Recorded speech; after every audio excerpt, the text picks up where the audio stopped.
सभी का स्वागत है अपने YouTube चैनल अंकिता जा एजुकेशन प्लस मोटिवेशन चैनल पे। आप सभी को मेरा प्रणाम, नमस्कार, जय माता दी, राधे राधे।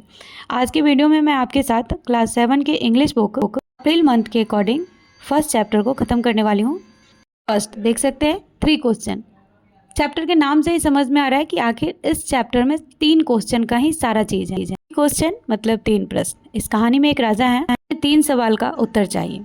पहला, what is the right time to begin something, कहने का मतलब किसी काम को शुरू करने का सही समय क्या है। दूसरा, which people should he listen to, किन लोगों की बात सुननी चाहिए। तीसरा, what is the most important thing him to do, सबसे ज़रूरी काम क्या है। इसी पे आधारित पूरा का पूरा कहानी है। तो चलिए हम जानते हैं। राजा इन सवालों के जवाब को जानना चाहते हैं ताकि उस जवाब के द्वारा वह बेहतर शासक बन सके और अपने फैसला में सही रह सके। तो इस तरह कहानी बढ़ता है और राजा इन सवाल का जवाब जानने के लिए कई लोगों का सलाह लेते हैं, जिसमें जादूगर भी थे, ज्ञानी लोग भी थे। लेकिन ऐसा होता है कि उन्हें कहीं भी सटीक जवाब नहीं मिलता है। अंततः राजा की मुलाकात एक साधु से होती है जो ज़मीन की खुदाई कर रहे होते हैं। साधु से बातचीत के दौरान राजा को एहसास हुआ कि शायद यही सही समय है, यही सही व्यक्ति है और सही कार्य इन सवालों का जवाब खोजने के लिए स्वयं राजा के जीवन में मौजूद हैं। राजा उनके पास इस तरह से घंटों गुजारते हैं और घंटों गुजारने के दरमियान फिर से उन्हें दोहराते हैं और वह कुछ उत्तर नहीं देते हैं।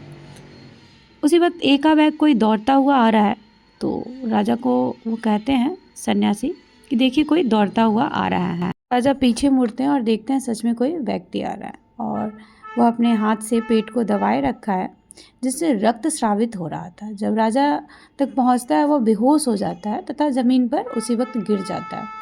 राजा और सन्यासी उन्हें बिना कुछ सोचे समझे उनका वस्त्र उतारते हैं। उनके पेट पर एक बड़ा घाव था। राजा ने घाव को साफ किया और उसे अपने रुमाल से ढक दिया और फिर भी रक्तस्राव नहीं रुकता है। तो राजा ने पुनः मरहम पट्टी की जब तक कि रक्तस्राव बंद नहीं हो जाता है। और उस दरमियान आदमी को फिर होश आता है और फिर वह कुछ पीने को मांगता है, तो राजा उसी वक्त ताज़ा जल देते हैं।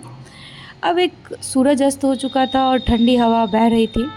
राजा सन्यासी की सहायता से उस घायल व्यक्ति की झोपड़ी में ले आते हैं और उसे बिस्तर पर लेटा दिया।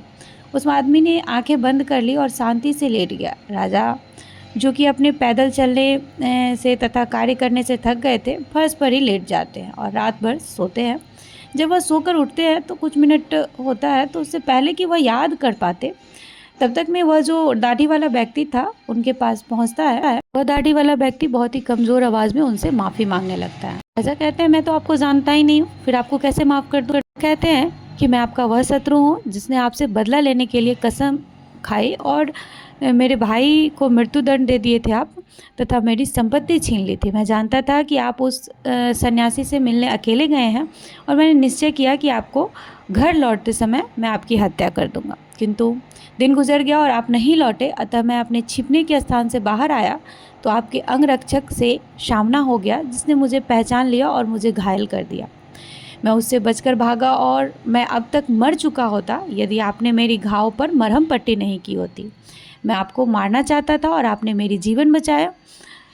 अब यदि मैं जीवित रहा तो आपका सर्वाधिक विश्वास पात्र सेवक के जैसे सेवा करना चाहता हूँ और अपने पुत्रों को भी ऐसा ही करने का आदेश दूंगा। मुझे क्षमा करें राजा। और इस तरह से अचानक से जो शत्रु थे वो मित्र में बदल गए। तो इससे राजा बहुत प्रसन्न होते हैं और उन्हें केवल माफ़ी नहीं करते हैं, लेकिन उन्हें अच्छे अपने जो सेवक चिकित्सक थे उनके देखभाल में भेजते हैं। और राजा ने यह भी वादा किया कि जो उनकी छीनी गई संपत्ति थी उन्हें लौटा दिया जाएगा। इस तरह से उस घायल व्यक्ति को छोड़कर राजा झोपड़ी से बाहर आते हैं और सन्यासी के चारों ओर तलाशने लगते हैं। और फिर से उनका यही क्वेश्चन कि वह 3 प्रश्न का उत्तर चाहिए। सन्यासी अपने घुटनों के बल झुककर उन क्यारी जिन्हें एक दिन पूर्व खोदा गया था में बीज बो रहा था। राजा उस सन्यासी के पास गया और बोला, हे बुद्धिमान व्यक्ति, मैं आपसे अंतिम बार निवेदन करता हूँ कि कृपया करके मुझे प्रश्नों का उत्तर दीजिए, क्योंकि राजा उस प्रश्न से बहुत उलझन में थे।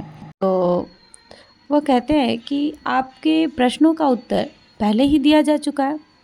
सन्यासी ने नीचे ज़मीन पर झुकते हुए तथा राजा की तरफ देखते हुए कहते हैं कि जब राजा उसके सामने खड़ा था तो मेरे प्रश्नों का उत्तर कैसे दे दिया गया? आपका क्या आशय है?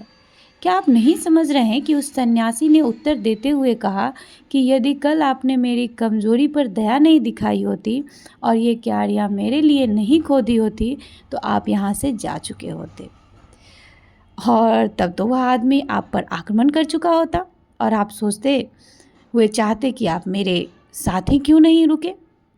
अतः सर्वाधिक महत्वपूर्ण समय वह था जब आप क्यारियाँ खोद रहे थे, और मैं सर्वाधिक महत्वपूर्ण व्यक्ति था और मेरे कल्याण के कार्य करना आपके लिए सर्वाधिक महत्वपूर्ण कार्य था। तो बाद में जब वह आदमी दौड़ता हुआ हमारे पास आया, तब सर्वाधिक महत्वपूर्ण समय वह था कि जब आप उसकी देखभाल कर रहे थे, क्योंकि यदि आपने उसकी घाव का मरहम पट्टी नहीं की होती तो वह आपसे शांति स्थापित किए बिना ही मर जाता। इसीलिए वह आदमी ही आपके लिए सर्वाधिक महत्वपूर्ण व्यक्ति था, और जो कुछ भी आपने उसके लिए किया वह सर्वाधिक महत्वपूर्ण कार्य था। तो याद रखने के केवल एक समय ही महत्वपूर्ण होता है, और वह समय है अब, यानी कि वर्तमान। यह कहानी 3 प्रश्न पे आधारित था, जिसमें पहला प्रश्न का उत्तर कि हमें अपने वर्तमान पे ध्यान देना चाहिए और हर चीज़ को शुरू करने का समय वर्तमान है। दूसरा कि किन लोगों का बात सुनना चाहिए, जो भी जहाँ जैसे भी है वहाँ पे हमें उनकी मदद करते रहना चाहिए। तीसरा, सबसे ज़रूरी काम क्या है, तो हमें लोगों को बिना स्वार्थ का उनका मदद करना चाहिए और उनसे प्यार करना चाहिए। और जीवन में हमेशा हमेशा हमें अपने वर्तमान पे फोकस करना चाहिए और लोगों को जितना हो सके बिना उम्मीद का प्यार और उनके प्रति समर्पण करते रहें, तो खुद ब खुद आपके जीवन में अच्छा होते जाएगा। और आज के लिए इतना ही, और वीडियो हेल्पफुल हो तो please like, comment and subscribe करें। आपको लगे कि इसमें कुछ और ऐड करना है तो आप नीचे कमेंट बॉक्स में कमेंट जरूर करें।